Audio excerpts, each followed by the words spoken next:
Salah seorang sahabat Nabi Shallallahu Alaihi Wasallam yang mendapat rekomendasi masuk surga adalah Abdurrahman bin Auf bin Abdi Auf bin Abil Harits bin Sahrah bin Kilbay bin Al-Qurasyah Zuhri Abu Muhammad. Dia dilahirkan kira-kira 10 tahun setelah tahun gajah dan termasuk orang yang terdahulu masuk Islam. Dia berhijrah sebanyak 2 kali dan ikut serta dalam perang Badar dan peperangan lainnya. Saat masih jahiliyah, ia bernama Abdul Kabar atau Abu Amr, kemudian diberi nama Abdurrahman oleh Rasulullah Shallallahu Alaihi Wasallam.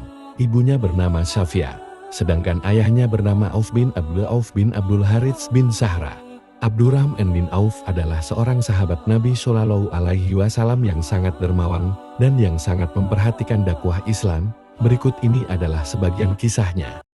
Sebelum lanjut, kita subscribe dulu ya. Jangan lupa nyalakan loncengnya. Abdurrahman bin Auf pernah menjual tanahnya seharga 40.000 dinar, kemudian membagi-bagikan uang tersebut kepada para fakir miskin Bani Zuhra, orang-orang yang membutuhkan, dan kepada ummatul mukminin, yaitu para istri Nabi Shallallahu Alaihi Wasallam. Al-Miswar berkata, aku mengantarkan sebagian dari dinar-dinar itu kepada Aisyah radhiyallahu anhuma. Aisyah radhiyallahu anhuma dengan sebagian dinar-dinar itu. Aisyah radhiyallahu anhuma berkata, siapa yang telah mengirim ini? Aku menjawab, Abdurrahman bin Auf. Aisyah radhiyallahu anhuma berkata lagi, sesungguhnya Rasulullah Shallallahu Alaihi Wasallam telah bersabda, tidak ada yang menaruh simpati kepada kalian kecuali Dia, termasuk orang-orang yang sabar. Semoga Allah Azza wa Jalla memberi minum kepada Abdurrahman bin Auf dengan minuman surga. Dalam hadits lain disebutkan bahwa suatu ketika Rasulullah Shallallahu Alaihi Wasallam memberikan sesuatu kepada sekelompok sahabat radhiyallahu anhum, yang di sana terdapat Abdurrahman bin Auf radhiyallahu anhu. Namun beliau Shallallahu Alaihi Wasallam tidak memberikan apapun kepadanya. Kemudian Abdurrahman radhiyallahu anhu keluar dengan menangis dan bertemu Umar radhiyallahu anhu. Umar radhiyallahu anhu bertanya, apa yang membuatmu menangis? Ia menjawab, Rasulullah Shallallahu Alaihi Wasallam memberikan sesuatu kepada sekelompok sahabat, tetapi tidak memberiku apa-apa. Aku khawatir hal itu akibat ada suatu keburukan padaku. Kemudian Umar radhiyallahu anhu masuk menemui Rasulullah Shallallahu Alaihi Wasallam dan menceritakan keluhan Abdurrahman radhiyallahu anhu itu. Rasulullah Shallallahu Alaihi Wasallam pun menjawab, aku tidak marah kepadanya, tetapi cukup bagiku untuk mempercayai imannya. Sebagai salah satu sahabat Nabi yang dijamin masuk surga, Abdurrahman bin Auf memiliki berbagai keutamaan. Keutamaan Abdurrahman bin Auf diantaranya, Abdurrahman bin Auf walaupun memiliki harta yang banyak dan menginfakkannya di jalan Allah Azza wa Jalla, namun dia selalu mengintrospeksi dirinya. Abdurrahman radhiyallahu anhu pernah mengatakan, kami bersama Rasulullah Shallallahu Alaihi Wasallam diuji dengan kesempitan, namun kami pun bisa bersabar. Kemudian kami juga diuji dengan kelapangan setelah Rasulullah Shallallahu Alaihi Wasallam dan kami pun tidak bisa sabar. Suatu hari, Abdurrahman radhiyallahu anhu diberi makanan, padahal dia sedang berpuasa. Ia mengatakan, Mus'ab bin Umair telah dihilangkan, padahal dia lebih baik dariku, akan tetapi ketika dia meninggal, tidak ada kafan yang menutupinya selain burdas. Maksudnya adalah, apabila kain itu ditutupkan di kepala, kakinya menjadi terlihat, dan apabila kakinya ditutup dengan kain itu, kepalanya menjadi terlihat. Demikian pula dengan Hamzah, dia juga ditembakkan, padahal dia lebih baik dariku. Ketika meninggal, tidak ada kafan yang menutupinya, selain burdan. Aku khawatir balasan kebaikan-kebaikanku diberikan di dunia ini. Kemudian dia menangis lalu meninggalkan makanan tersebut. Senada dengan kisah di atas, Naufal bin Al-Huzali berkata, dahulu Abdurrahman bin Auf radhiyallahu anhu teman bergaul kami, beliau adalah teman terbaik. Suatu hari dia pulang ke rumahnya dan mandi.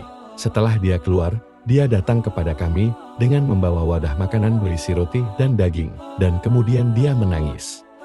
Kami bertanya, wahai Abu Muhammad, panggilan Abdurrahman, apa yang menyebabkan kamu menangis?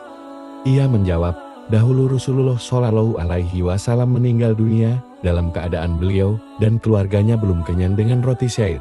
Aku tidak melihat kebaikan yang kita akhiri.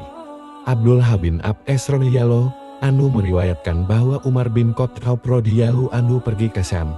Ketika sampai Sargin, Ia melompat ke penduduk Al-Ajad yaitu Abu Uqbar dan para sahabatnya. Mereka memberitahukan bahwa wabah penyakit telah berjangkit di Syam. Umar radhiyallahu anhu berkata, "Panggilkan aku para muhajirin yang awal berhijrah." Abdullah bin Abbas pun memanggil mereka. Umar radhiyallahu anhu memberitahu dan meminta pendapat mereka tentang wabah tersebut. Kemudian mereka berselisih, sebagian mengatakan, "Engkau telah keluar untuk suatu tujuan, menurut pendapat kami, jangan mundur." Sedangkan sebagian lain mengatakan, "Engkau bersama banyak orang dan bersama para sahabat Rasulullah Shallallahu Alaihi Wasallam. Maka kami berpendapat agar tidak membiarkan mereka terkena wabah." Umar radhiyallahu anhu berkata lagi, "Panggilkan para Ansor untukku." Aku pun memanggil mereka. Kemudian Umar radhiyallahu anhu meminta pendapat mereka dan mereka sama dengan pendapat para kaum muhajirin, yaitu pendapat mereka juga berbeda. Lalu Umar radhiyallahu anhu berkata, "Panggilkan orang-orang tua Quraisy dari orang yang hijrah ketika Fatu Mekah yang berada di sini." Aku pun memanggil mereka dan tidak ada seorang pun yang berselisih. Mereka mengatakan, "Pendapat kami, sebaiknya kamu membawa kembali orang-orang dan tidak membiarkan mereka terkena wabah." Kemudian Umar radhiyallahu anhu berkata kepada orang-orang, "Sebaiknya kita kembali," dan mereka pun sepakat dengannya. Abu Ubaidah bin Jarrah radhiyallahu anhu berkata, "Apa kita berusaha berlari dari takdir Allah Azza wa Jalla?" Umar radhiyallahu anhu menjawab, "Seandainya selainmu mengucapkan hal itu, wahai Abu Ubaidah, ya, kami berlari dari takdir Allah Azza wa Jalla menuju takdir Allah Azza wa Jalla yang lain." Kemudian datanglah Abdurrahman bin Auf radhiyallahu anhu dan berkata, "Dalam hal ini, aku memiliki ilmunya. Aku mendengar Rasulullah Shallallahu Alaihi Wasallam bersabda, jika kalian mendengar ada wabah di suatu negeri, maka janganlah kalian mendatanginya, dan apabila wabah terjadi di suatu negeri dan kalian berada di dalamnya, maka janganlah kalian keluar atau lari darinya." Hadis riwayat Bukhari. Pada zaman Nabi Shallallahu Alaihi Wasallam, Abdurrahman bin Auf radhiyallahu anhu pernah menyedekahkan separuh hartanya. Setelah itu, dia bersedekah lagi sebanyak 40.000 dinar. Kebanyakan harta bendanya diperoleh dari hasil perdagangan. Ja'far bin Burkan mengatakan, "Telah sampai kabar kepadaku bahwa Abdurrahman bin Auf radhiyallahu anhu telah memerdekakan 3.000 orang." Imam Bukhari menyebutkan dalam kitab tarikhnya bahwa Abdurrahman bin Auf pernah memberikan wasiat kepada semua sahabat yang mengikuti perang Badar dengan 400 dinar, dan jumlah mereka ketika itu 100 orang. Dia, Abdurrahman bin Auf, meninggal dunia pada tahun 32 Hijriah. Dia berumur 72 tahun dan dia dikubur di pemakaman Baqi dan Utsman bin Affan radhiyallahu anhu ikut menyolatkannya. Demikian selintas kisah tentang seorang sahabat Nabi Shallallahu Alaihi Wasallam yang sangat kaya. Seorang konglomerat pada zamannya, namun amat sangat dermawan. Semoga menjadi tauladan bagi kita semua. Wallahu alam. Terima kasih sudah menonton. Jangan lupa subscribe dan komennya.